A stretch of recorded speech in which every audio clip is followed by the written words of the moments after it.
Knight takes d4 recaptures the pawn and activates the knight in return for having one central pawn versus black's two central pawns.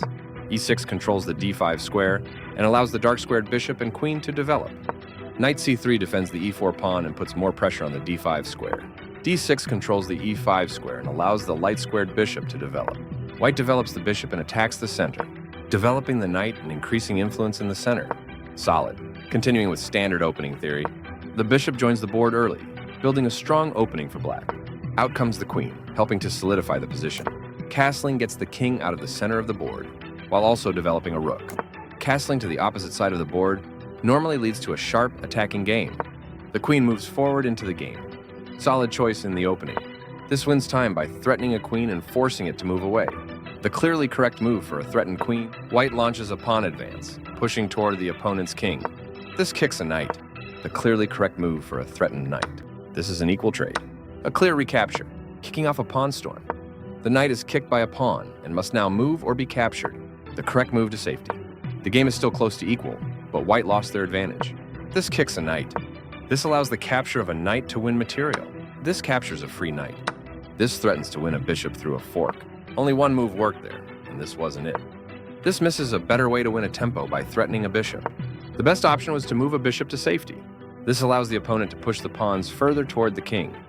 This is the only move that works. The pawns are advancing, aiming straight for the king.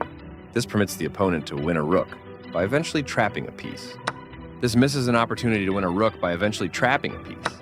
A straightforward recapture. That was a free bishop. This blocks the attack on a pawn that could have been captured. This will win a knight with correct play. This defends a rook that was under attack and had no defenders. Capturing that knight wins material.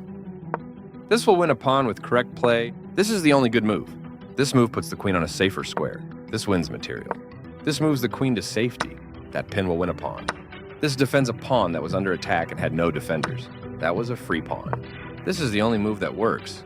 This defends a vulnerable bishop by pinning one of its attackers. Black activates the last piece, bringing all pieces into play. After all captures, this is an equal trade. This is not the right idea. Very precise. This attacks a queen, winning a tempo when it moves away. This protects the attacked pawn. A very strong play. That pawn was free for the taking. A solid choice. This steps away from the checking rook. One of the best moves. This forces the checking queen to move away due to a pawn kick. The correct move to safety. This wins material. This stops the opponent from being able to force eventual checkmate. This is the only good move. This blocks the check from an opposing rook. White can win material through a fork with the right follow-up from here. This was the only move. White will be winning material with that fork. This threatens to force eventual checkmate.